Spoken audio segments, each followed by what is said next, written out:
जो most important चीज़ है कि वो आपने अपनी जान की सबसे पहले आप उसकी हिफाजत के खुद ज़िम्मेदार हैं।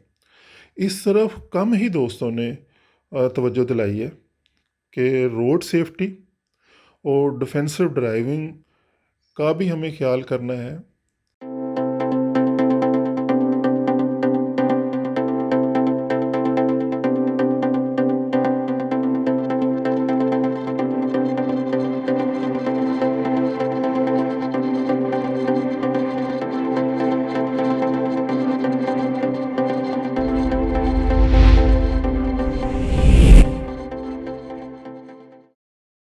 बिस्मिल्लाहिर्रहमानिर्रहीम, अस्सलाम वालेकुम। मैं डॉक्टर मोहम्मद सज्जाद। अभी चंद रोज़ पहले मियाँ वाली में एक बड़ा ही ट्रेजिक रोड इंसिडेंट हुआ है। बड़ा ही अलमनाक हादसा हुआ है। उसमें हमारे दो नौजवान साथी अग्रेरियन वो अल्लाह को प्यारे हो गए। और इसी तरह कोई 3 हफ्ते पहले हमारे एक साबका कोलीग मंजर कोलाची साहब वो राजनपुर में एक रोड पे हादसे का शिकार हो गए। अल्लाह पाक उनकी मागफिरत फरमाए और दुआ है कि अल्लाह पाक उनके घर वालों को सब्र अता करे, अगरचे बहुत बड़ा नुकसान है। इसी हवाले से मैं चंद गुज़ारिशात पेश करना चाह रहा हूँ। पहली बात ये कि जैसे कि हमारे यहाँ कोई भी किसी किस्म का कोई इंसिडेंट होता है, तो उसकी नवीयत के हवाले से सोशल मीडिया पे एक रिएक्शन स्टॉर्म आता है। उस रिएक्शन स्टॉर्म में मुख्तलिफ पोस्ट शेयर की जाती हैं। इस ट्रेजेडी के हवाले से भी दोस्तों ने अपने गम और गुस्से का और परेशानी का इजहार किया है। ये अच्छी बात है। मैं देख रहा था, सारी पोस्ट मेरी नज़र से गुजरी हैं, लेकिन ज़्यादातर पोस्ट में यही किया गया था कि जो व्हीकल बनाने वाली कंपनीज़ हैं उन्हें ये ख्याल करना चाहिए, या जो एम्प्लॉयर कंपनी है उसको ये करना चाहिए, एचआर को ये करना चाहिए। ये सारी चीज़ें अपनी जगह ठीक हैं, लेकिन जो बेसिक चीज़ है ना, उसकी तरफ जो मोस्ट इम्पॉर्टेंट चीज़ है कि वो आपने अपनी जान की सबसे पहले आप उसकी हिफाजत के खुद ज़िम्मेदार हैं। इस तरफ कम ही दोस्तों ने तवज्जो दिलाई है कि रोड सेफ्टी और डिफेंसिव ड्राइविंग का भी हमें ख्याल करना है। देखें, मैं अक्सर कहा करता हूँ कि जो हम लोग हैं ना, पेस्टिसाइड सेक्टर हो गया, फर्टिलाइज़र इंडस्ट्री हो गई, शुगर इंडस्ट्री हो गई, और एग्रीकल्चर के अलावा बाकी जो लोग मार्केटिंग और सेल्स के शोबा से वाबस्ता हैं, मैं ये कहा करता हूँ कि हम लोगों का रिज़्क जो है ना, पहियों पे लिखा होता है। हम हमा वक्त रोड पे रहते हैं। हमें अपनी ज़िंदगी की हिफाजत करनी बहुत ज़रूरी है। हमें रोड पे जाने से पहले और रोड पे ट्रैवलिंग के दौरान, ड्राइविंग के दौरान जो प्रिकॉशनरी मेजर्स हैं उनको इंश्योर करना चाहिए।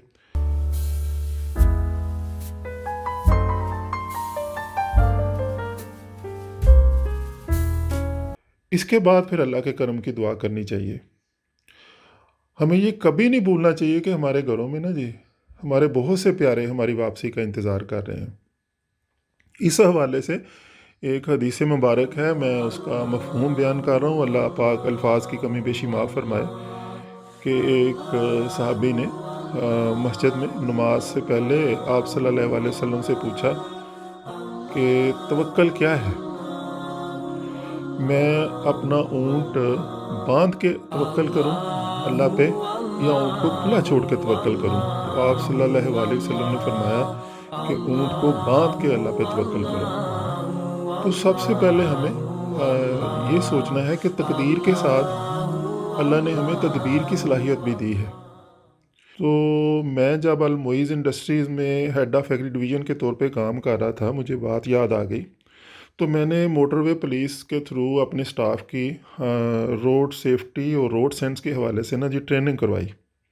इसमें एक सीनियर ट्रैफिक पुलिस ऑफिसर थे, उनका नाम मैं अभी बोल रहा हूँ, सॉरी। तो उन्होंने ये बताया कि उनका दुनिया भर में काम का तजर्बा था, ट्रेनिंग का तजर्बा था, कि दुनिया भर की रिसर्च ये कहती है कि 95% तक जो रोड एक्सीडेंट्स हैं ना, उनसे बचा जा सकता है अगर हम सेफ़ ड्राइविंग और डिफेंसिव ड्राइविंग को अडॉप्ट करें। यहाँ पे मैं अपने सारे दोस्तों से, कोलीग से एक बात पूछना चाहता हूँ, बड़ी आजी से, हम्बली।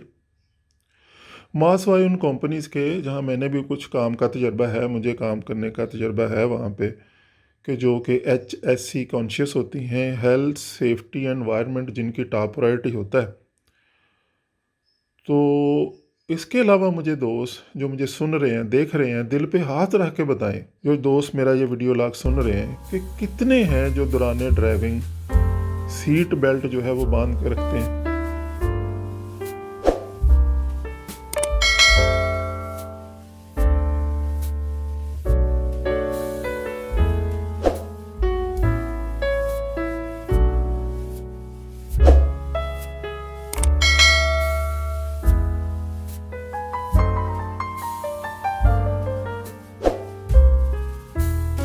कितने हैं जो ड्यूरिंग ड्राइविंग जो है मोबाइल का यूज़ नहीं करते, टेक्सटिंग नहीं कर रहे होते, कॉल नहीं सुन रहे होते, बल्कि इस तरह होता है कि मैंने देखा है कि लंबे लंबे टेक्स्ट करके रिप्लाई किया जा रहा होता है ड्यूरिंग ड्राइविंग। और होता ये है कि ये जो आप मोबाइल में कम्युनिकेट कर रहे होते हैं ड्यूरिंग ड्राइविंग, कुछ मैसेज आपको टेंशन देने वाले होते हैं, कुछ आपको बहुत अट्रैक्शन देने वाले होते हैं, तो आपका जो फोकस है, टेंशन है, वो डाइवर्ट हो जाती है। और ड्यूरिंग ड्राइविंग आप जब कम से कम 100 की स्पीड पे भी जा रहे हो, तो 1-2 सेकंड का भी जो कोताही है वो कहीं का कहीं ले जाती है, खुदा ना खास्ता। अच्छा, फिर कितने हैं जो राइट या लेफ़्ट टर्न करने के लिए इंडिकेटर देते हैं, हमेशा ओवरटेक करने के लिए इंडिकेटर देते हैं, या सड़क की हालत, weather condition like rain, fog, उसके मुताबिक गाड़ी को ऑपरेट करते हैं। कितने हैं जो रोज़ाना सुबह निकलने से पहले खुद या ड्राइवर को एडवाइस करते हैं कि वो टायरों की हवा चेक करे, बैटरी, ब्रेक्स, इंजन ऑयल वगैरह चेक करे। अच्छा, कितने हैं जो स्पीड लिमिट को फॉलो करते हैं, बल्कि हमारे यहाँ तो ये कल्चर है, मैंने देखा है कि अक्सर मैंने देखा है सोशल मीडिया पे पोस्ट लगी होती है स्पीडोमीटर की, मैं 160 किलोमीटर पर आवर पे जा रहा हूँ, 140 पे जा रहा हूँ। वो बंदा अपने तई अर्तगरोल बना होता है। तो ये कोई बहादुरी नहीं है। मैं हैरान होता हूँ। और बल्कि ये कहा जाता है कोई नहीं यार, ज़्यादा से ज़्यादा चालान हो जाएगा ना, तो स्पीड मारते हैं। और फिर अक्सर अल्लाह रहम करे, हादसात की वजह ये ओवर स्पीडिंग ही होती है। हम अपना या दूसरों की जान का नुकसान कर देते हैं।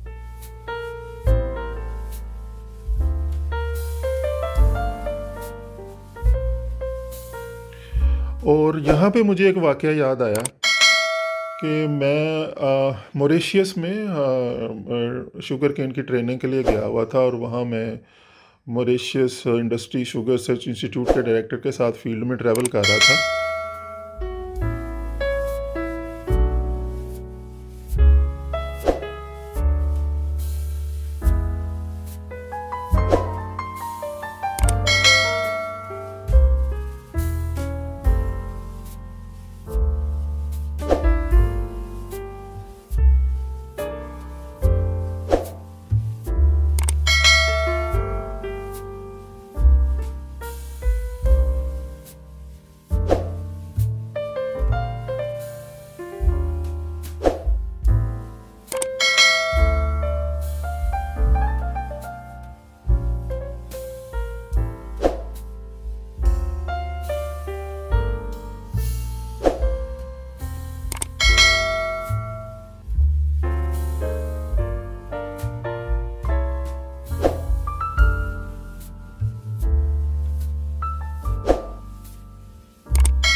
तो वहाँ पे उन्होंने अपने स्टीयरिंग पे, उनके ड्राइवर ने अपने स्टीयरिंग पे अपने बच्चे की फ़ोटो लगाई हुई थी, गालबन 1 साल का या 2 साल का बेटा था उनका।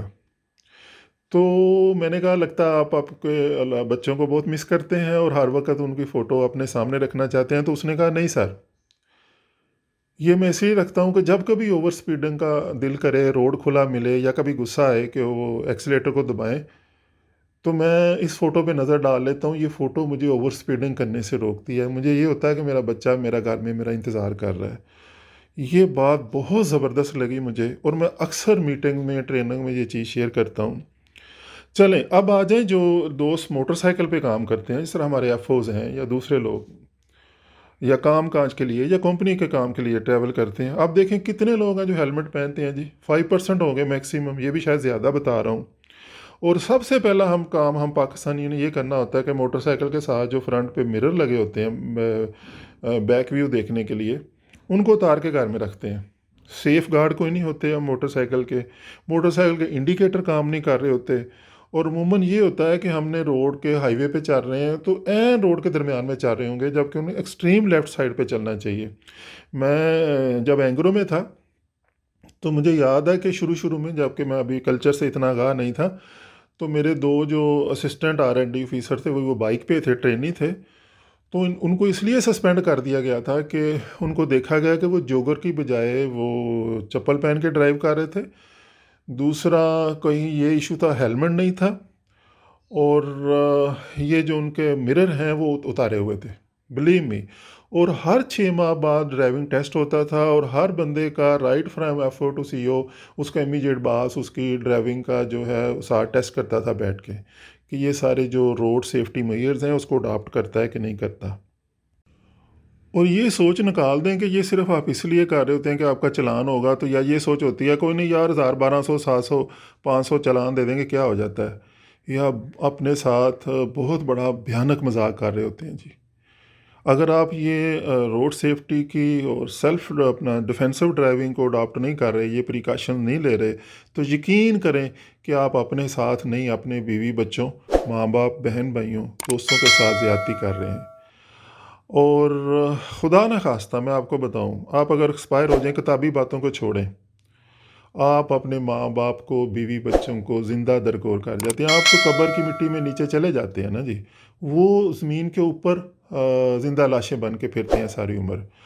और हर एक की जो सोशल फैब्रिक है घर का, वो इस तरह होता है। कई तो ऐसे होते हैं बीवी बच्चों के उन पास कोई है नहीं, दादा दादी, कोई चाचा, कोई मामा। और वो भी वक्ती जो होता है जी, मैं बताऊं, दोस्त रिश्तेदार कितनी देर के लिए आके रोएंगे, बैठेंगे, 5 दिन, 10 दिन, 15 दिन, फिर वो दुनिया के रहमो करम और हालात के रहमो करम पे और दुनिया के थपेड़ों पे होंगे आपके बीवी बच्चे। मैं तो आपको मशवरा दूंगा कि अगर आपको ओवर स्पीडिंग ये नहीं चैन लेने देती, तो आप भी अपने जो स्टीयरिंग है उसके दरमियान में अपने सबसे प्यारे की, बेटा है, बेटी है, बीवी है, बहन है, माँ बाप है, फैमिली की फ़ोटो लगा लें, ताकि आपको उनका एहसास रहे और आप जो है ना वो हम मतलब कि ओवर स्पीडिंग से बचें। अच्छा, अब आ गई कंपनियों की बात। यस, कंपनियों को हेल्थ इंश्योरेंस करवानी चाहिए। जो हमारी गाड़ी या व्हीकल्स आती हैं, वो रोड सेफ्टी के हवाले से जो पैरामीटर्स हैं इंटरनेशनल, उनको फॉलो करना चाहिए। ये स्ट्रिक्टली इसको इंश्योर करवाना चाहिए जो कंसर्न डिपार्टमेंट है। और दूसरा, ये जिस तरह होता है कि अर्ली मॉर्निंग फॉग है, तो कंपनीज़ को चाहिए कि एडवाइस करें वेदर सेफ्टी के बारे में। मैंने कई ऐसी कंपनीज़ में काम किया जी। मुझे याद है डस्का में कोई प्रोसेशन था, जुलूस था, तो मुझे एडवाइस आ गई थी मोबाइल पे कि जहाँ जहाँ ये जुलूस हैं वहाँ आप अपने स्टाफ को कहें, फील्ड स्टाफ को, कि वो घरों से ना निकलें, ऑफिस में रहें या घर में रहें। अगर रोड स्लिपरी है इस तरह, मुझे याद है कि मैं ये मांगा के पास रंगीलपुर गाँव है, तो वहाँ मैंने कुछ प्रोडक्ट्स के ट्रायल लगाए हुए थे। तो मुझे फ्लू एंड फीवर था, को 8-10 दिन घर रहा, तो मैं ऑफ था। तो मुझे अपना दिल घबराया, फील्ड का बंदा हूँ मैं, फील्ड के बगैर रह नहीं सकता। तो मैं ना जी चला गया डाटा लेने। मैं कोशिश करूँगा, अगर वो फ़ोटो मिल गई, उसमें काफ़ी नज़र आता है मैं काफ़ी कमज़ोर, लागर और बीमार सा हूँ, लेकिन मैं बड़ा खुश हुआ फील्ड में जाके। लेकिन उसी शाम मुझे स्ट्राइक आ गई, ईमेल आ गई और व्हाट्सएप मैसेज आ गया कि you have violated HSE health and safety rules को आपने वायोलेट किया है। मेरी इंक्वायरी लग गई। मैं एंग्रो में था जी तब, चीफ़ कंसल्टेंट और चीफ़ एंटोमोलॉजिस्ट। उन्होंने कहा जी आपकी हमारे पास लीव रिक्वेस्ट है, सिक लीव। जबकि आप उस वक़्त ना वो मोबाइल की ट्रेसेबिलिटी थी, ट्रैकर थे, इतना इशू नहीं था। तो आप इस वक़्त फ़लाँ जगह फ़लाँ फ़ील्ड में आपकी लोकेशन पाई गई है, यहाँ तो कोई क्लिनिक और हॉस्पिटल नहीं है, तो why you are here, please explain what you are doing there. तो इसी तरह अभी जिस तरह कोविड आया है, तो बहुत सी कंपनीज़ ने जिस तरह वर्क फ्रॉम होम का जो स्टे एट होम मतलब सेफ्टी फ़र्स्ट के रूल के हिसाब से एम्प्लॉइज़ का रखा है ख्याल। तो वो फिर हमें वेदर कंडीशन के हवाले से भी, आज स्टॉर्म है, आज बहुत ज़्यादा गर्मी है, तो ऑफिस में रहें, फील्ड में ना निकलें। तो बिल्कुल एक health and safety conscious environment develop करना चाहिए उसको, हमें उसको इनकरेज करना चाहिए। एनी हाउ, मैं दोबारा यहाँ यही कहूँगा कि देखें जी, सबसे पहले ना जी, आपको अपनी जान की हिफाजत खुद करनी है, अल्लाह से दुआ करते हुए। माँ भी बच्चे को दूध नहीं देती जब तक बच्चा रोए ना, बच्चा मांगता तो माँ दूध देती है। तो हम ये कहें चूँकि गाड़ियाँ स्टैंडर्ड की नहीं आ रही, हमारा एचआर नहीं कर रहा, कंपनी नहीं कर रही, तो हमने ओवर स्पीडिंग करनी है, तो उसका मैं तो ज़्यादा नहीं बोलूँगा, बात लंबी हो गई। मैं जो कहूँगा कि जी फिर जान है तो जहान है, वो पुरानी बात है। सेहत है, ज़िंदगी है, तो फिर नौकरी भी है और कारोबार भी है। अपना और अपने प्यारों का बहुत सा ख्याल रखिएगा। अल्लाह पाक हम सबको अपने हिफ्ज़-ओ-अमान में रखे। बहुत शुक्रिया, जज़ाकल्लाह।